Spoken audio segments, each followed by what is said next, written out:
लक्ष्मी जी 4 बहन भाई, दरिद्रता उसको कहते ज्येष्ठा देवी, फिर लक्ष्मी, फिर दाता, फिर विदाता, ऐसे लक्ष्मी 4 बहन भाई। लक्ष्मी का विवाह और दरिद्रता का विवाह एक साथ हुआ, इनका दुसा मुनि के साथ, उनका विष्णु जी के साथ विवाह हो गया, चले गए। लक्ष्मी को लेकर नारायण स्वर्ग की ओर, बैकुंठ की ओर चले, और दुसा मुनि दरिद्रता को लेकर चले।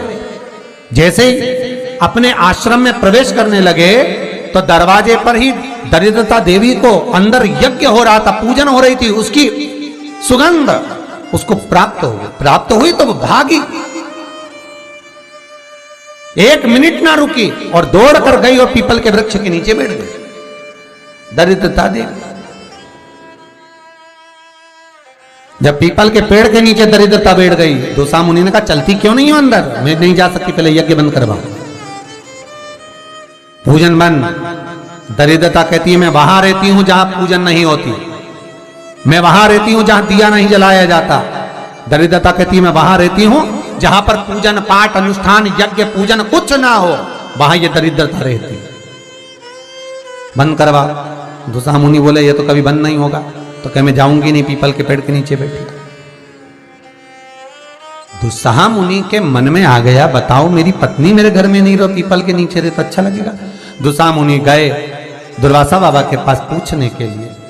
इतने में लक्ष्मी जी नारायण से बोली प्रभु मेरी बहन से मिले बहुत दिन हो गए, चलो जरा मिलकर आए।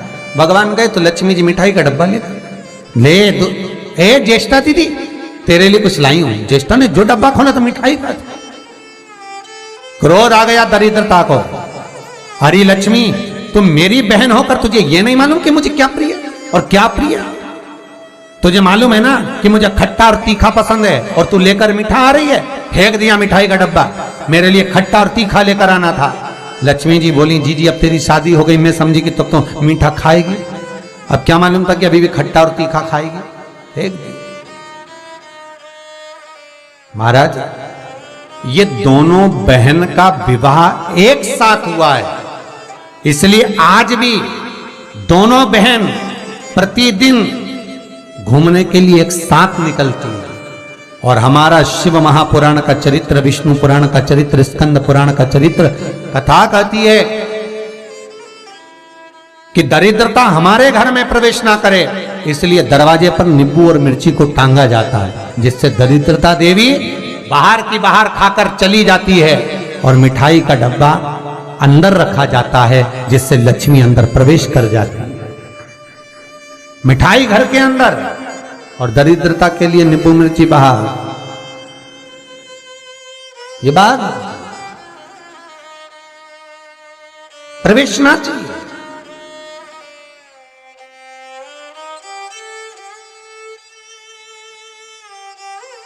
ये अंदर नहीं आना चाहिए, दरिद्रता बाहर रहे।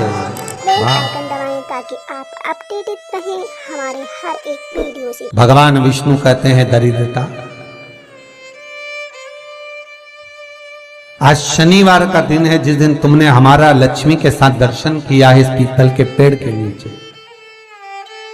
जो शनिवार के दिन पीपल के वृक्ष के नीचे दिया लगाता है, पूजन करता है, उसको लक्ष्मी प्राप्त हो। हमारे हर एक वीडियो से सोमवार, मंगलवार, बुधवार, गुरुवार, शुक्रवार, शनिवार, ये सारे वार हम पीपल के वृक्ष के नीचे लक्ष्मी के साथ विराजमान होंगे।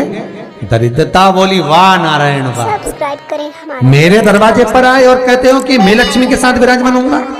नारायण हमारे हर एक आप भले 7 दिन में निवास करो, मना नहीं है, पर एक दिन ये पीपल के वृक्ष में मेरा वासा होगा, और वो रविवार का दिन होगा। रविवार के दिन जो पीपल के वृक्ष के नीचे आएगा, खाली हाथ आएगा, उसके घर में ये दरिद्रता प्रवेश कर जाएगी। भगवान विष्णु ने कहा मान लो कोई जल लेकर आया, फूल लेकर आया, कोई सामान लेकर आया, तो दरिद्रता कहती अगर कोई वस्तु लेकर आया तो दरिद्रता उसके द्वार नहीं जाएगी। पर कोई खाली हाथ पीपल के वृक्ष के नीचे आया तो ये दरिद्रता जाएगी।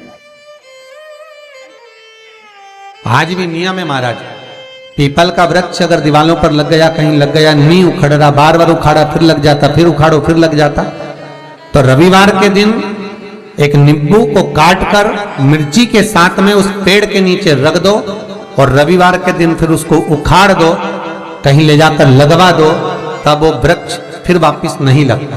आज भी नहीं है। सब्सक्राइब करें। और अगर आप वैसे रोज उखाड़ोगे तो वो 2, 4, 8, 15 दिन में, 20 दिन में, 1 महीना, 4 महीना, 6 महीना वापस लगे, हमारे हर एक वीडियो से।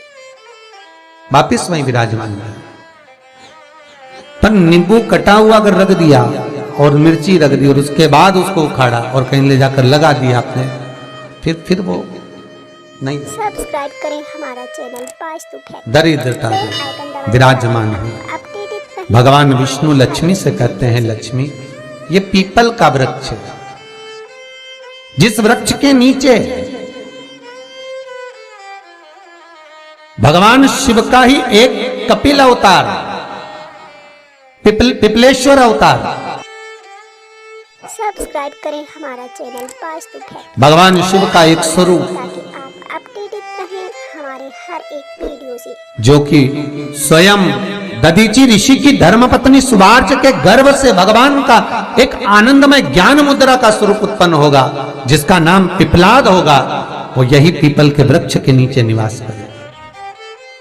इसकी जड़, सब्सक्राइब करें तना, पत्ते, ये सब पुण्य भागी हैं। हमारे हर एक वीडियो से। पुण्य भागी। एक सरल विषय में ध्यान देना, फिर निवेदन करूं। कई माताएं कहती है, गुरुजी हमने सफेद आंकड़े की जड़ बांधी और मान लो संतान हुई, और कई ऐसी हैं जिन्होंने बांधी और तो नहीं हुई है, तो उसके लिए भी ध्यान रखिएगा। 18 साल हो जाए, 17 साल हो जाए, 10 साल हो जाए, 12 साल हो जाए और घर में बच्चा नहीं है, संतान नहीं है, तो प्रयास करना सफेद आंकड़े की जड़ को लेना, तुमरुका जी का नाम लेकर 21 बार शिवलिंग पे से घुमाना, रजस्वला धर्म के 7वें दिन कमर पर बांध लेना और उसी दिन से एक पीपल का पत्ता मंगवाना, शंकर भगवान पर चढ़वाना और पीपल के पत्ते को गौ माता के दूध में उसको उकलवाना।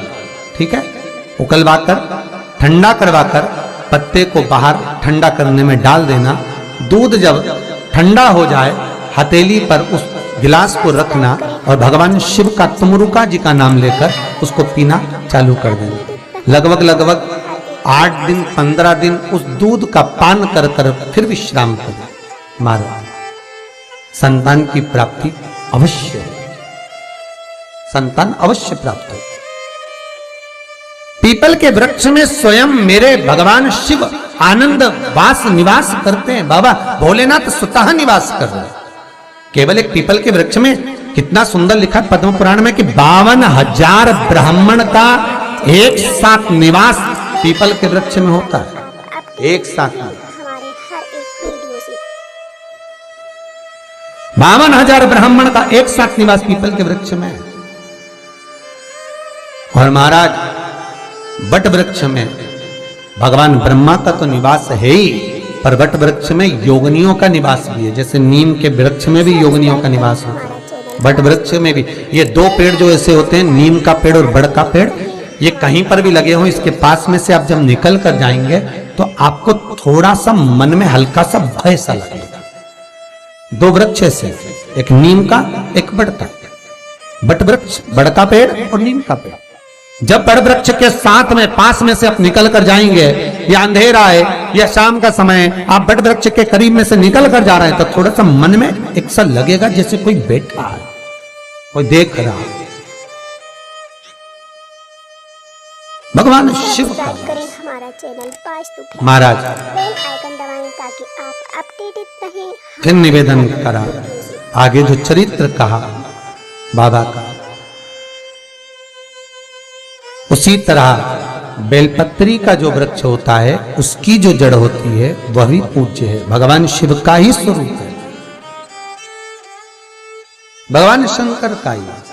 हमारा तो निवेदन है आप सबसे एक, कि यदि शरीर में बहुत रोग घेर कर रखे हैं, आपको बहुत रोगों ने घेर रखा है, बेल आइकन दबाएं तो प्रत्येक सोमवार शंकर के मंदिर पर जाइए, शंकर जी पे चढ़ी हुई एक बेलपत्र उठाइए, औषधि के रूप में शिव जी का नाम लीजिए और शंकर के दरवाजे पर बैठकर उसको चबा चबा कर खार कर घर आ जाइए। एक आध महीना कर कर देखो, मुझे उम्मीद है, मेरे विश्वनाथ पर मुझे विश्वास है कि तुम्हारी दवाइयां तो कम हो जाएगी और ये औषधि के रूप में तुम खाते रहोगे। चाहे वो शुगर हो, बीपी हो, चाहे दर्द हो, कमर का, घुटने का, जो भी आपको तकलीफ, बस उसका स्मरण करो। एक दो बार करके तो देखो। जैसे शिव के नेत्र अश्रु से रुद्राक्ष का पौधा उत्पन्न हुआ। शिवाय नमस्तुभ्यं श्री शिवाय नमस्तुभ्यं श्री सब्सक्राइब करें हमारे